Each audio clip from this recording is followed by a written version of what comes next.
Olá, meus alunos, que é o professor Celso, arrumando ainda com a iluminação. Bom, essa segunda aula do Thomas Kuhn, se você não pôde assistir a aula, é muito importante você ver o vídeo anterior. Eu acho que ele é tão importante que eu vou revisar um pedaço aqui agora, tá? Então, nós vamos ver agora os conceitos de crise, revolução e ciência normal. São apenas três e vamos ver a incomensurabilidade. Mas eu quero voltar muito na questão da ciência normal e do paradigma. Então, antes dele, vimos o quê? Tem a presciência, quando não há um padrão de pesquisa, cada um escreve o que pensa, o que acha, escreve sozinho, não tem ciência. A ciência é o quê? Quando você tem uma forma de trabalho que todo mundo entende. Quem faz ciência sabe quem faz. Então ele segue teorias, tem um jeito certo de fazer experimentos, tem um jeito certo, tem que se filiar. Eu não sei se vocês sabem, cientistas são uma classe, tá? Eles têm grupos, não é só sindicato. Quando você se forma numa área de ciência natural, você tem que publicar seus estudos entre seus iguais. Então, ninguém é cientista sozinho. Ciência é uma atividade comunitária. Cada um pode estudar uma coisa, mas todos têm que seguir as mesmas regras. Essas regras chamam-se paradigmas para o Thomas Kuhn. Thomas Kuhn, para quem não lembra, é esse senhor aqui, tá? Talvez um dos filósofos mais importantes do século XX, tá? Por isso que eu estou tomando bastante cuidado na aula com vocês.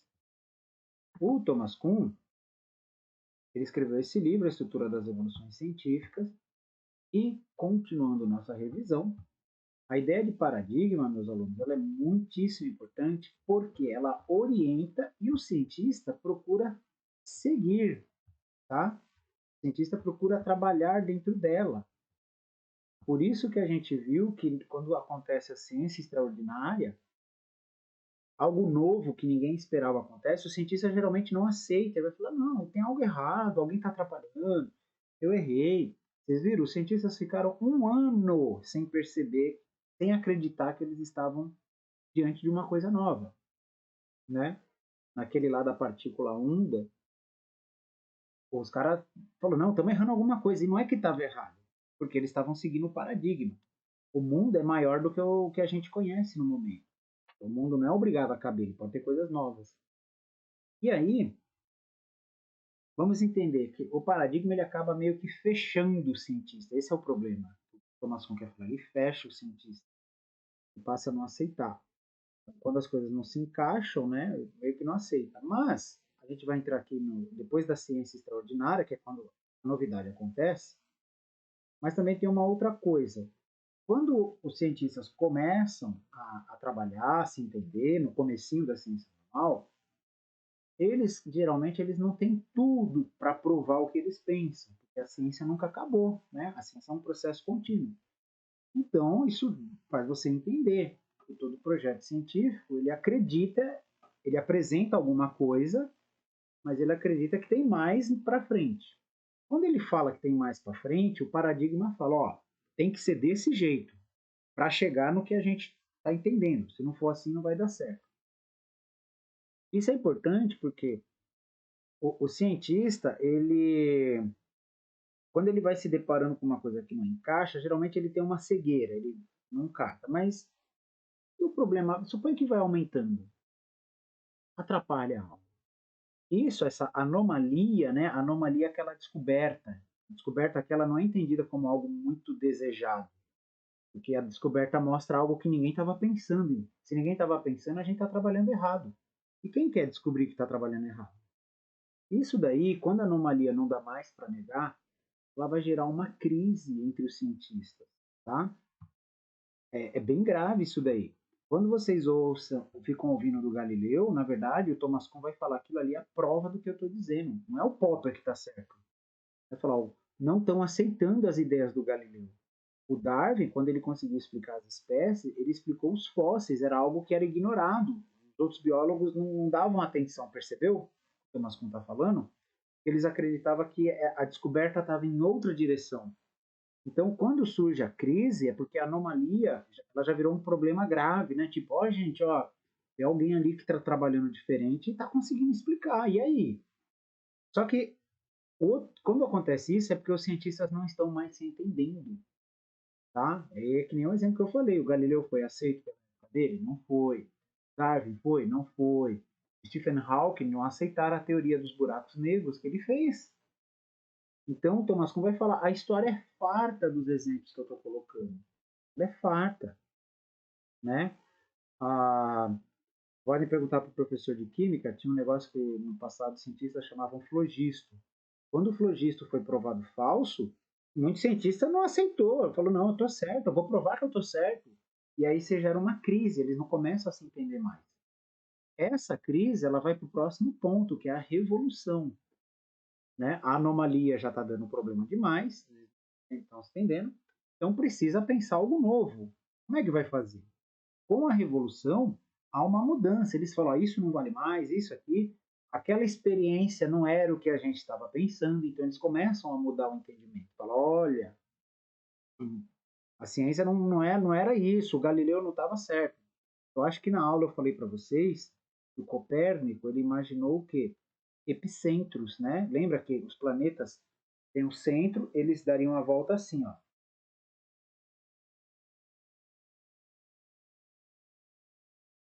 O Copérnico não tinha como enxergar, não tinha ainda a luneta.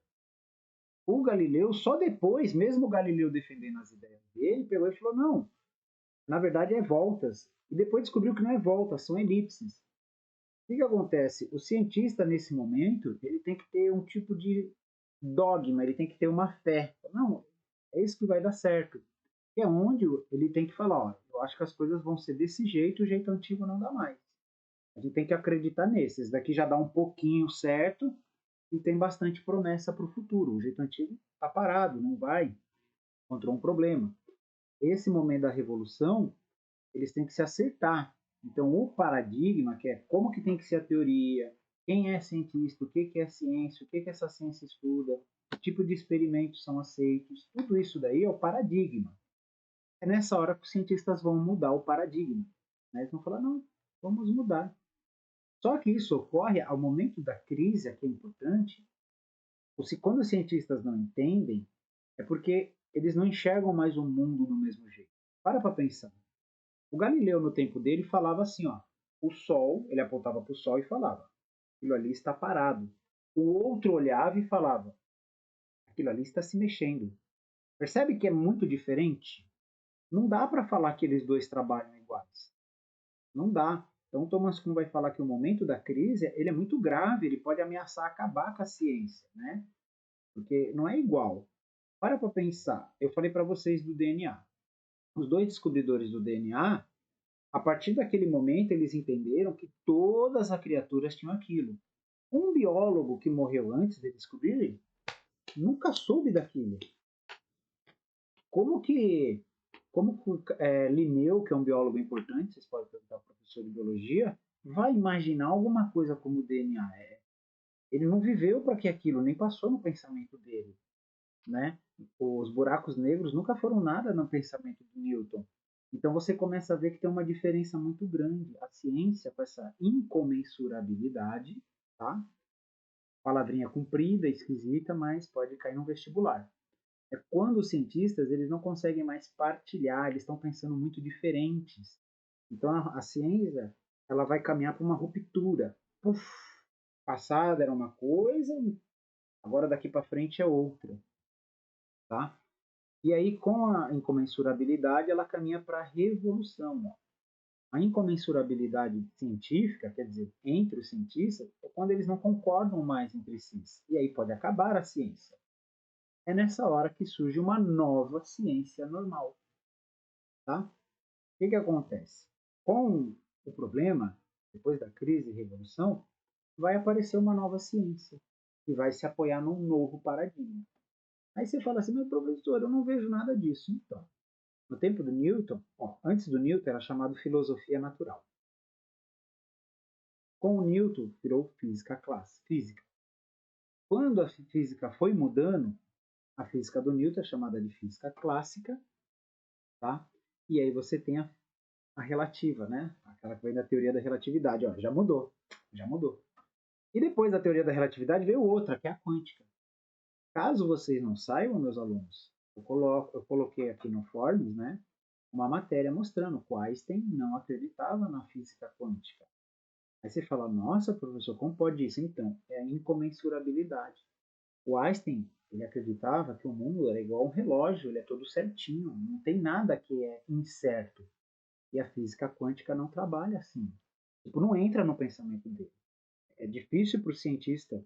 Olha que doidura, né? A gente estudando Thomas Kuhn está descobrindo coisas diferentes sobre o cientista. O cientista, na verdade, ele pode nem sempre gostar de surpresas, descobertas inesperadas. Ele não gosta, vai ruim, é sinal que estava trabalhando errado. Na verdade, ele quer confirmar, ele quer mostrar que a teoria é boa. Ele tá indo quer mostrar que a teoria é boa. E quando o mundo é diferente, surge uma crise. Quando você tem essa crise, eu estou focando bem a crise, precisa entender como o paradigma é importante. O cientista às vezes apela para qualquer coisa, porque ele não tem mais como conversar. Então, no vídeo do Fantástico, como eu falei no primeiro vídeo da aula, lá eles apelaram para a questão de Deus, né? Olha como a ciência descobriu essa teoria, está provando que o universo teve um início, isso está de acordo com a criação da Gênesis. Olha, isso é bom. Quer dizer, quando o cientista não tem mais como argumentar entre os iguais, vamos voltar para essa imagem aqui, ele precisa usar outros argumentos. Então, a ciência ela é muito complexa e nesses momentos muitas coisas se misturam nela, né? Nessa hora, o cientista, vamos dizer assim, ele está meio que sem algumas munições, né? Sem alguns recursos que ele costuma ter. Por quê? Não tem mais o paradigma, né? Aquilo que todo mundo concorda no jeito de trabalhar. Não tem mais, não tem como conversar. Então, gente, para terminar, mas eu quero deixar bem revisado, né? Todo final de crise vai gerar o surgimento de uma nova ciência, né? Uma nova ciência normal, que é um novo paradigma. Então, provavelmente, o Thomas Kuhn, se não me engano, ele fala, a química foi uma crise na física, então nasceu a química. Depois da química, surge a química orgânica, química dos inorgânicos, química celular, você entendeu? Por quê? O mundo vai surpreendendo, vão surgindo anomalias, tá? Vão surgindo crises, os cientistas não concordam mais entre eles como as coisas são, e aí é preciso criar uma nova ciência. Tudo bem? Para terminar, quero chamar a atenção aqui para algumas coisas. Ó. A visão antes do Thomas Kuhn da ciência, indutivismo, falsificacionismo, eles acreditavam que a ciência era assim. Ó.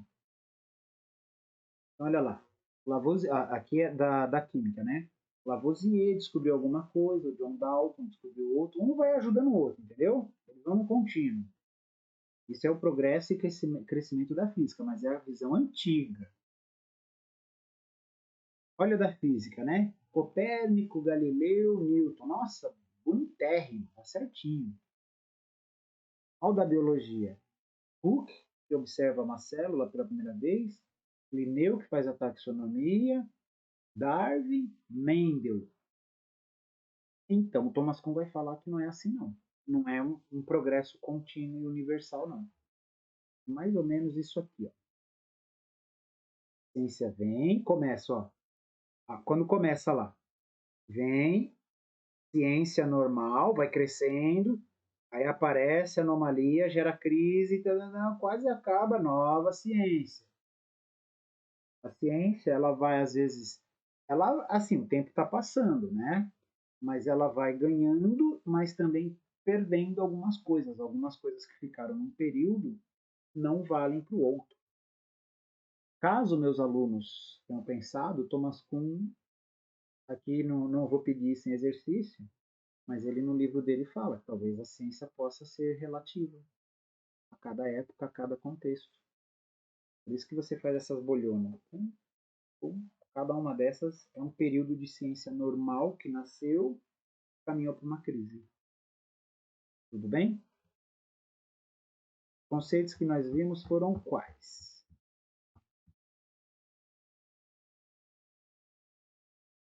Nós vimos pré-ciência, para ser Gustavo, nós vimos pré-ciência, que é quando ainda não tem ciência, aí surge uma ciência, ela vem com um paradigma, olha o paradigma lá no alto, né? Então tem todo um modo de trabalho, o cientista está seguro. Vão surgindo situações inesperadas, né? Que é a ciência extraordinária. Começa a surgir algumas dúvidas pequenininhas. Tem uma hora que essa dúvida é tão grande, surge uma crise, os cientistas não se entendem mais. Quando eles não se entendem mais, nós chamamos de incomensurabilidade. É grave isso daí. Né? Tem cara que deixa de ser cientista e fala, não quero mais saber disso daqui. É que nem o que a gente fala de política. O Thomas Kuhn faz essa comparação. Aí vai surgir uma revolução, que é o quê? Uma nova proposta de um jeito de fazer ciência. E aí os cientistas vai ter aqueles que vão aceitar e os que não vão aceitar. Só que o tempo passa, a nova ciência vai surgindo, vai ganhando. E com ela vai acontecer a mesma coisa que aconteceu com a ciência anterior. Um processo cíclico que mostra como que a ciência vai gerando revolução. Tudo bem? Com isso nós terminamos nossa aula. Espero que esse vídeo ajude você nas atividades. Aguardo para o nosso encontro.